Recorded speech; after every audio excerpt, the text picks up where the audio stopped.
Alright, wonderful people, welcome back to this wonderful channel where we bring you back-to-back updates and information as the hot. In case you have not joined our social media handle, what are you waiting for? Oh yeah,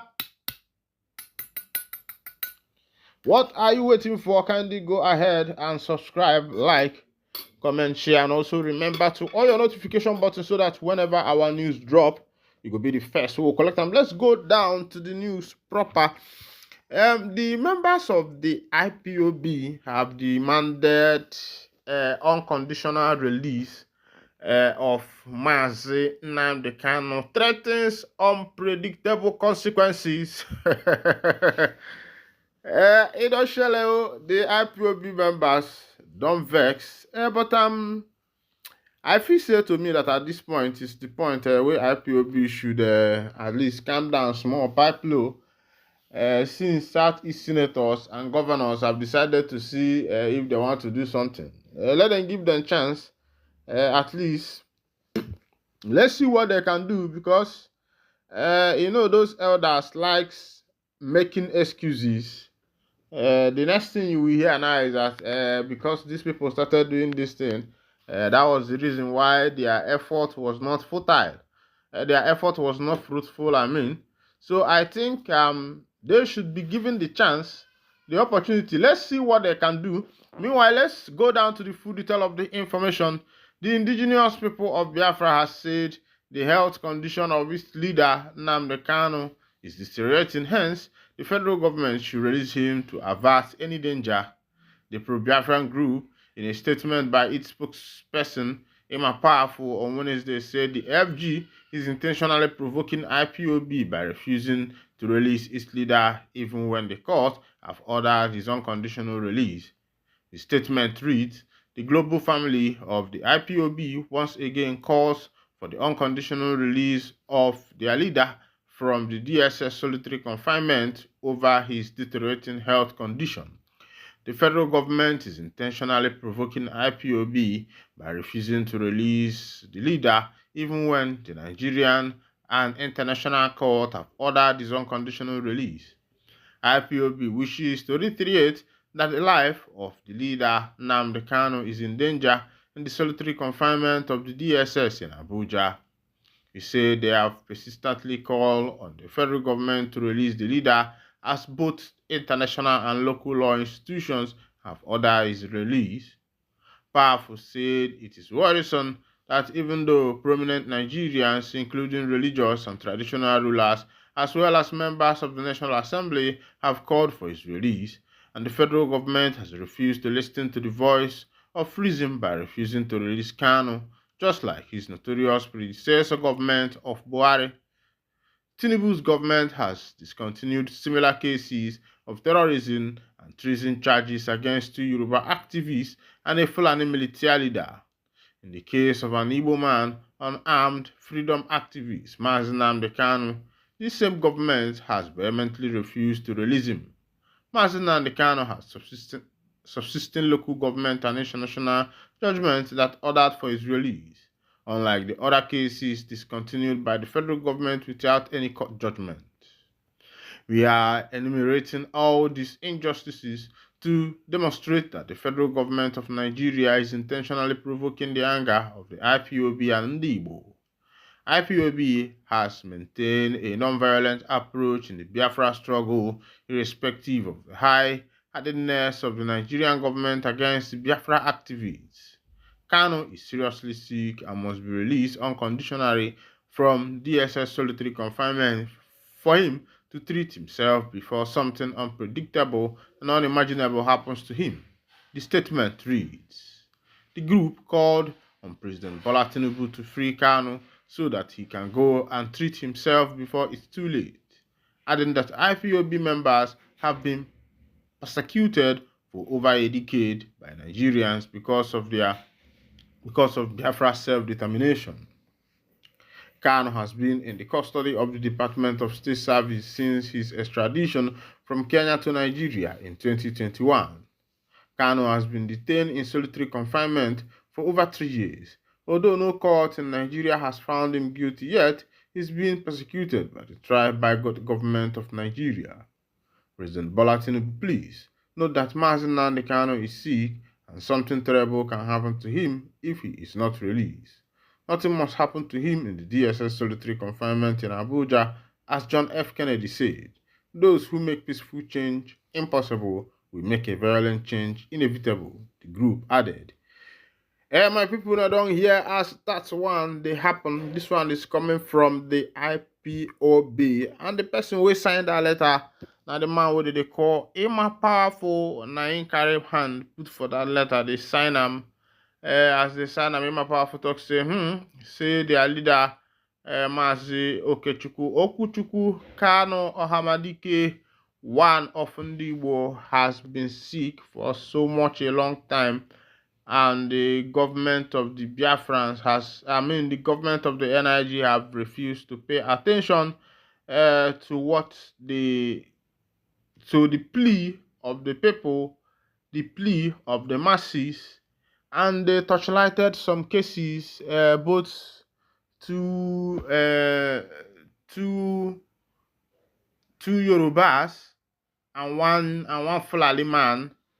These people were people who also answered cases of terrorism, but government, through their own means, political ways, released these people. But now, it has become the turn of an Igbo man, and you see these people playing hanky-panky, because if I call it a tribalistic nation, or if I call it ethnicity, but meanwhile, as it be,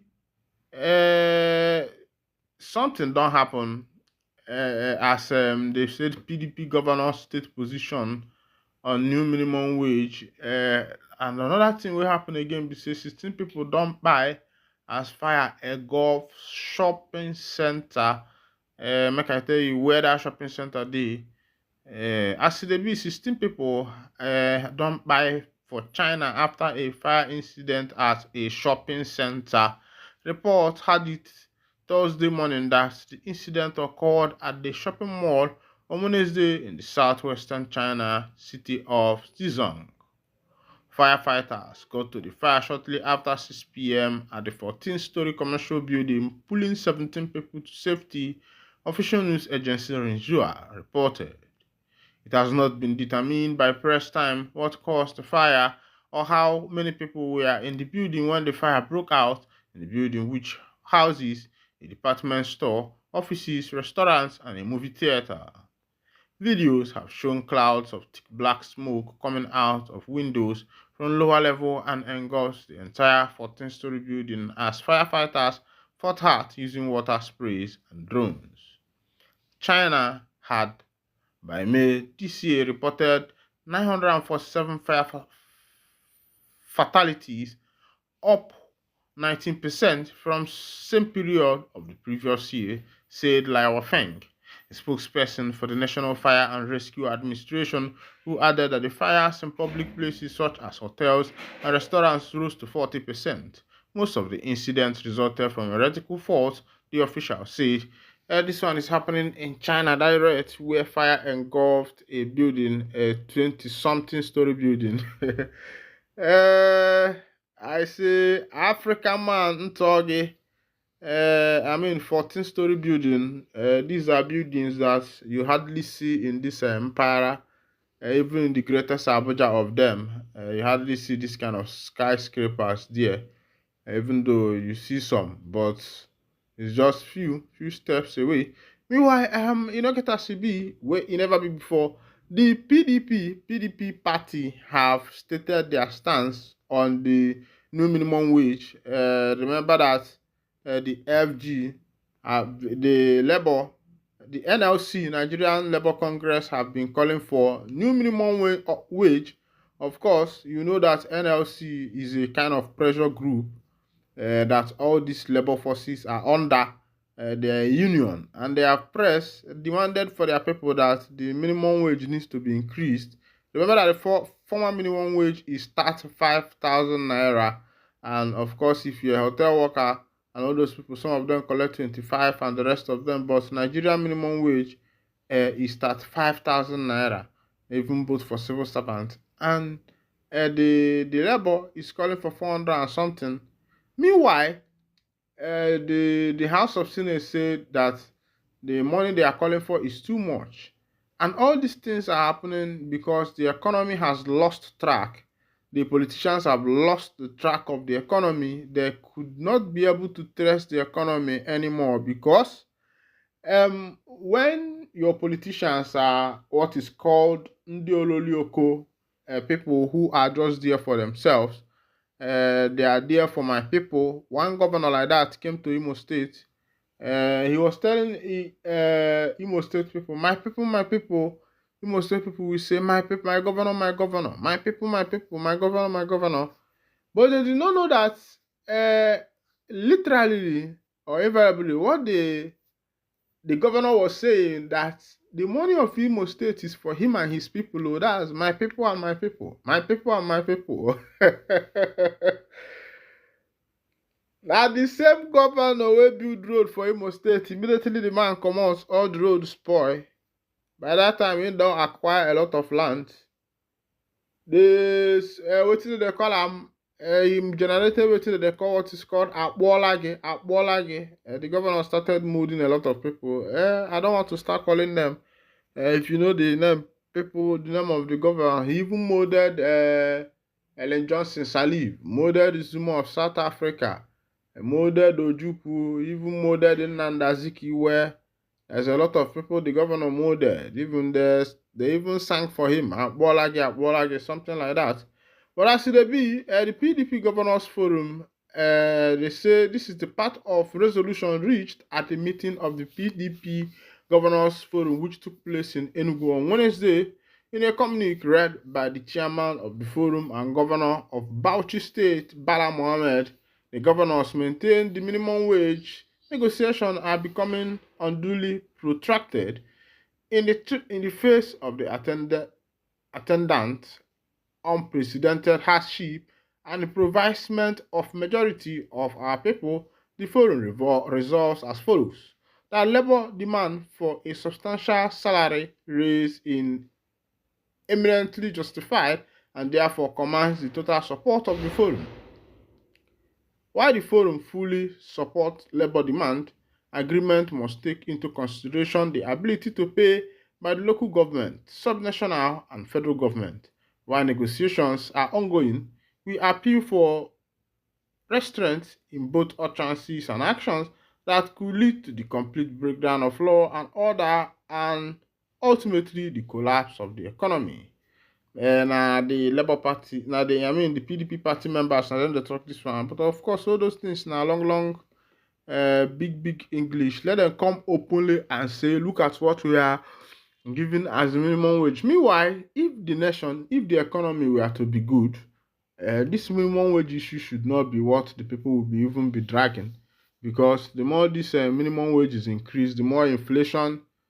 Even though these governors and these senators, House of Assembly members, their salary, their allowances, you find out that everything that is coming into this nation, that's about half of it or more than half of it goes to this pocket of these politicians.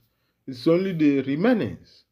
That's why you see NEPA breakdown. That's why you see school strike. That's why you see a lot of things, see economic breakdown and the rest of them, when the government have refused to invest, when the government have refused to be true to themselves, when the government have refused to use the resources that their nation is generating to build that same nation in order to be able to develop the nation.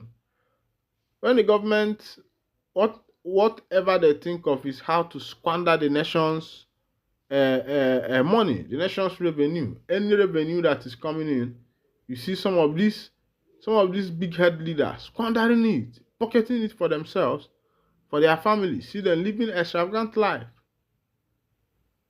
Now they have called for local government autonomy, and of course, if allocations start going to the local government now, you see them again. Even before now, that local government has become do or die affair, because they know that there are a lot of revenues and monies there. Apart from allocations that are coming from the federal government, there are other businesses under the ground that have been done under there. a lot of things within the locality happens.